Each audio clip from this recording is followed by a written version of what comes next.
যেদিন লেট হয়ে যায় সেদিন আর কোনো দিক দিয়ে কোনোভাবেই টানাটানি করো, জোরাজুরি করো, সেই ফাঁকা জায়গা তুমি পূরণ করতে পারবে না।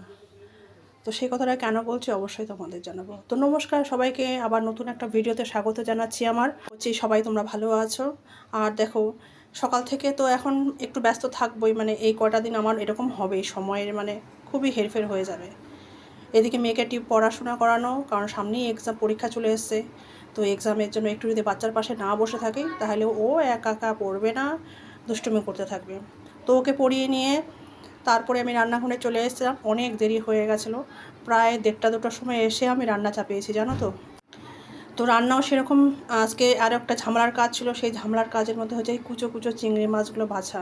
খেতে তো খুবই ভালো লাগে, স্বাদ লাগে, কিন্তু বাছতে গিয়ে অনেক কষ্ট। ওদিকে পড়াশোনা করা, এদিকে ঘরটার কাজ গোছানো, এদিকে ওইসব করা, তারপরে আবার এই কুচো চিংড়িকে বাছা। সত্যি অনেক সময় লেগে গেছে গো, আমার রান্নাও ওই জন্য দেরি হয়ে গেছে। মাথাটা একটু গরম গরম আছে, তারই মধ্যে একটু ঠান্ডা ঠান্ডা ভাব খুঁজছে, যে একটু ঠান্ডা ঠান্ডা হয়। এই গরমের ভাবটা আবার মেয়ের উপরে গিয়ে পড়বে। কী করবো, রাগ হয়ে যায় তখন, একটু দুষ্টুমিও বেশি করে বাচ্চা, জানো তো। যখন দেখবো কাজও ঘরে গোটানো হয়নি, গোছানো হয়নি, তখন বাচ্চা ওই জন্য একদম দুষ্টুমি করতে থাকে। তখন একদম টালে মাটালে আমার পাগলা পাগলা লাগে আমাকে, জানো, পাগলি পাগলি হয়ে যাই। ওকে বকাবকি করে, বকাবকি করি, ওর কোনো সময় এমন হয় মারও খেয়ে যায়। তো পাশের বাড়ি ভাইটা এসে ওর সঙ্গে একটু খেলছে, আমি এই ফাঁকে তাড়াতাড়ি করে ফটফট করে রান্নাগুলো করে নিয়েছি। রান্নার মধ্যে ডিমের কারি করেছি আলু দিয়ে একটু মাখা মাখা করে, আর ওই কুচো চিংড়িগুলো যেগুলো তোমাদেরকে দেখালাম সেগুলো দিয়ে লাউ চিংড়ি রান্না করেছি। দুটো রান্নাই খুব ভালো, বাড়িতে সবারই পছন্দের।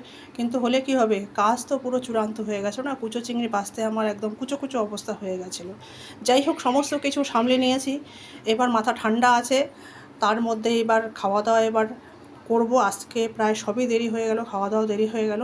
তবে একদিকে এসে বাচ্চার চান ফান সব হয়ে গেছে, আমারও সব কিছু তো সকালেই হয়ে যায়।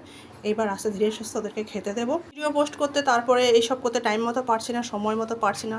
কারো হয়তো বাড়িতে পরিবারে ঠিকঠাক যেতে পারছি না, তো কেউ একটু কিছু মনে করো না। পরীক্ষার কয়েকদিনে একটু হেরফের হবে বন্ধুরা। তো পরীক্ষাটা মিটে যাক, আবার ঠিকমতো সবাই সবার পাশে আমরা সবসময় থাকতে পারবো, কোনো অসুবিধা হবে না। তো এই দেখো, ফাইনালি আমার রান্নার লুকগুলো, ডিমের কারি এদিকে আলু দিয়ে, আর হচ্ছে ওই কুচো চিংড়ি লাউ দিয়ে ঘন্ট করেছি। এই দুটোই রান্না করেছি, আর কিছু রান্না হয়নি। তো ওরা দুই ভাই বোনে খেলছে, আমি এবার ওদেরকে খেতে দিয়ে দেবো। তো তোমাদেরকে সব কিছুই বললাম যে আমার এখন একটু বর্তমানে সমস্যা যাচ্ছে। সেই সমস্যাটা বিশাল কিছু না, তবে হ্যাঁ বিশাল কিছু আমার কাছে, কারণ হচ্ছে মেয়ের পরীক্ষা, ফাইনাল পরীক্ষা। আর এইবার হচ্ছে যে আমার মেয়ে প্রাইমারি স্কুল থেকে হাই স্কুলে যাবে। তো সেই জন্য ভালো করে পড়াশোনাটা করতে হবে, যেহেতু বৃত্তি পরীক্ষারও ব্যাপার আছে, বুঝতেই পারছো। সেই জন্য একটু আমার এই বছর পড়াশোনাটা খুব চাপ আর কি, মেয়ের আমার দুজনই, কারণ মেয়ের পরীক্ষা মানে আমার পরীক্ষা, আমি তো তাই মনে করি। কারণ ওকে সব কিছু রেডি করা, বলে দেওয়া, বুঝিয়ে দেওয়া, সব গুছিয়ে গুছিয়ে করে দিতে হয়।